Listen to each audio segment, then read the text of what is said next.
우리는 지금까지 성모님의 피에타 신앙에 대해서 봤습니다.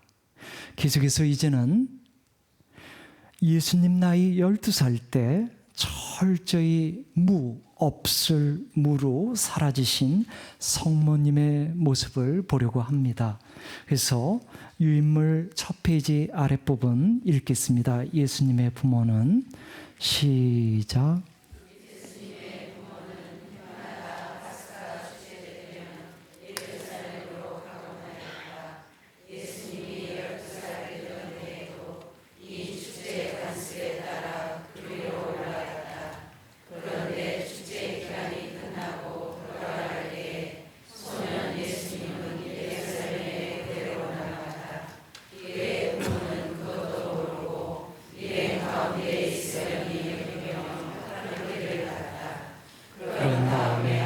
친척들과 친지들 사이에서 찾아보았지만 찾아내지 못하였다. 그래서 예루살렘으로 돌아가 그를 찾아왔다. 사흘 뒤에야 성전에서 그를 찾아냈는데 그는 율법 교사들 가운데에 앉아 그들의 말을 듣기도 하고 그들에게 묻기도 하고 있었다. 그의 말을 듣는 이들은 모두 그의 슬기로운 답변에 경탄하였다. 예수님의 부모는 그를 보고 무척 놀랐다. 예수님의 어머니가 얘야 우리에게 왜 이렇게 하였느냐. 내 아버지와 내가 너를 애타게 찾았단다 하자 그가 부모에게 말했다. 왜 저를 찾으셨습니까? 저는 제 아버지의 집에 있어야 하는 줄을 모르셨습니까? 그러나 그들은 예수님이 한 말을 알아듣지 못하였다. 예수님은 부모와 함께 나자렛으로 내려가 그들에게 순종하며 지냈다. 그의 어머니는 이 모든 일을 마음속에 간직하였다. 레오나르도, 좀 전에 레오나르도 다빈치 언급을 여러 번 했는데요. 우리들은 레오나르도 이렇게 이름만 들어도 즉시 다빈치하고 연결을 합니다. 하지만 오늘날 젊은이들에게 레오나르도 하면 다빈치는 얘기하지 않습니다. 디카프리오를 얘기하죠. 세대 차이가 있는 것이죠. 한 번은 TV에서 사회자가 이 고등학교 1학년 학생에게 부모님과 세대 차이를 언제 느끼냐고 물어왔어요. 그랬더니 자기는 멋있다고 바지에 구멍을 냈는데 학교에서 집에 돌아와 보니까 엄마가 구멍을 다 꿰맸을 때, 세대 차이가 있는 것인데요. 성모님도 이제 아기 예수, 소년 예수, 그래서 12살, 이 12살짜리 예수님과 함께하면서 세대 차이를 가졌는가? 그 부분을 보려고 합니다. 그 전에 세대 차이가 얼마나 큰지 조금 더 소개하려고요. 고진감래, 우리가 얘기하는 고진감래하고 요즘 대학생들이 얘기하는 고진감래는 다릅니다. 고진감래, 고생을 진탕하고 나면 감기 몸살이 온다. 자불완석, 좌우지간의 불고기는 안심을 석쇠에 구워 먹어야 제맛이다. 새옹지마, 새처럼 옹졸하게 지랄하지 마라. 죽마고 죽치고 맞이 앉아 고스톱치는 친구요. 구사일생, 구차하게 사는 한평생. 많이 다르네요. 많이 달라요. 성가족이 파스카를 맞아서 예루살렘에 순례를 갔었죠. 일주일 동안의 순례가 끝나고 나서 이제 내려오게 됩니다. 내려올 때 그 당시에 그 풍습이었죠. 남자들은 남자들끼리, 여자들은 여자들끼리, 그리고 어린아이들은 어린아이들끼리요. 순례를 갈 때 안전 때문에 그냥 한 가족만 순례를 가지는 않습니다. 그래서 동네 사람들이 다 같이 가죠. 그래서 이제 돌아오는 길, 성모님께서는 예수님께서 아이들 속에 있을 거라고 생각을 했습니다. 제가 밑줄을 그어놨지만요, 성모님께서 돌아오는 길 하루 종일 소년 예수를 찾지를 않았습니다. 일행 가운데 있으려니 여기며 하루 길을 갔다. 그러니까 하루 종일 아들을 찾지 않았다는 것은 무슨 의미인가? 성모님이 아들을 잘 돌보지 않았다는 얘기인가? 그런 얘기가 아닙니다. 아들이 어떤 아들인지를 압니다. 한 번도 엄마에게 이렇게 속썩이는 일을 안 한 거예요. 만약 아들이 사고뭉치였다면, 수시로 사고를 저질렀다면 아들을 체크를 했을 겁니다.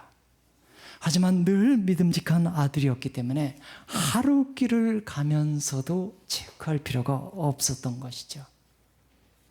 그런데 그런 아들이 안 보이는 겁니다. 그러니까 한 번도 속을 썩이지 않던 아들이 속을 썩이는 거니 그 충격은 어마어마했을 겁니다. 여러분들이 자식들을 키우면서 그렇게 이쁘고 착하고 순종적인 자식이 어느 날 갑자기 반항적일 때, 처음부터 사고를 치고 반항적이라면 충격이 크지 않겠지만 어느 날 갑자기 반항적이면 너무 놀라는 것과 마찬가지겠죠.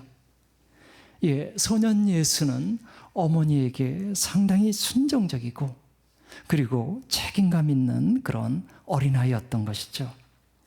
근데 이 아이가 12살 때 이제 예루살렘에 남아버린 겁니다. 부모님한테 알리지도 않고 그냥 자기 멋대로 예루살렘에 남았다는 것은 일종의 가출입니다. 가출 사건으로 볼 수 있습니다. 그럼 예수님은 왜 가출을 시도했을까? 성경에서 대답을 다 해줍니다. 크게 3가지로 대답을 해줍니다. 성모님이 3일 만에 예루살렘에서 예수님을 찾았을 때 왜 이렇게 부모의 속을 썩히냐고 얘기했을 때 예수님이 한 말이죠. 왜 저를 찾으셨습니까? 저는 제 아버지 집에 반드시 있어야 하는 줄을 모르셨습니까? 예, 가출의 이유를 찾는다면 아버지 집에 있기 위해서. 하느님께서 성전에 계시는데 하느님은 자신의 아버지이니까 자신은 성전에서 살아야 한다. 이것이 가출의 이유가 될 수 있겠네요. 그런데 계속해서 보면 또 다른 가출의 이유를 찾을 수 있습니다. 성모님께서 3일 만에 아들을 찾았는데 그 아들이 율법학자들과 함께하면서 그들의 말을 듣기도 하고 그들에게 질문도 던지고 있었습니다. 어쩌면 예수님은 나자렛 시골에서 받는 교육으로는 만족하지 못했을 수 있습니다. 청명했던 예수님이 이제 보다 더 큰 학문을 하기 위해서 훌륭한 선생님들이 있는 그 예루살렘에서 더 깊은 학문을 하기 위해서 남았을 수도 있다는 거죠. 그 학문을 통해서 하느님의 뜻과 진리를 더 깨닫기 위해서라는 거죠. 근데 또 다른 가출의 이유가 있습니다. 바로 12살입니다. 12살은 유다인들 전통에서 생애 전환점이 이루어지는 나이입니다. 이 생애 전환점이 이루어지고 나서 13살 때 성년식을 거행합니다. 생애 전환점이 이루어진단 말은 자식이 부모로부터 정신적인 탈착을 시도하는 시기를 가리킵니다. 자아 정체성이 확립되는 시기라고 할 수 있습니다. 이 시기가 되면 아이는 우리 눈에는 어린아이처럼 보이지만 이 아이가 자신에 대해서, 자신의 정체성에 대해서 이해하고자 질문들을 많이 던지게 됩니다. 나는 누구인가? 나는 앞으로 어떤 사람이 될 것인가? 내가 있어야 할 자리가 어디인가? 나의 꿈은 어떤 것이어야 하는가? 이런 질문들입니다. 근데 질문은 많지만 대답은 없는 시기입니다. 그렇기 때문에 본인 자신도 내적으로 힘들어합니다. 온순했던 자식이 요나이가 되면 성질이 변합니다. 그리고 변덕스러워지고 부모에게 무례한 언사를 함부로 쓰고 반항적이 되죠. 그래서 우리 부모 입장에서는 이것은 사춘기 발작 시기가 됩니다. 이 시기에 이 아이들의 행위가 그리고 사고가 상당히 극단적이거나 상당히 감성적일 수 있습니다. 예를 들어서 남자아이라면 친구를 위해서라면 뭐든지 다 할 수 있어요. 집에 있는 재물들도 다 갖다 줄 수 있습니다. 여자아이라면 이성의 눈이 뜨이면서 20년 연상의 국어 선생님을 위해서 한평생 사랑하기로 결심합니다. 또 그래야만 행복한 생을 가질 거라고 생각하죠. 예수님도 마찬가지였습니다. 다만 대상이 인간이 아니라 친구가 아니라 국어 선생님이 아니라 하느님이었던 거죠. 12살 때 하느님에게 자신의 존재가 완전히 꽂혀버린 겁니다. 하느님에게 모든 것을 다 이제 바치고 싶었던 것이죠.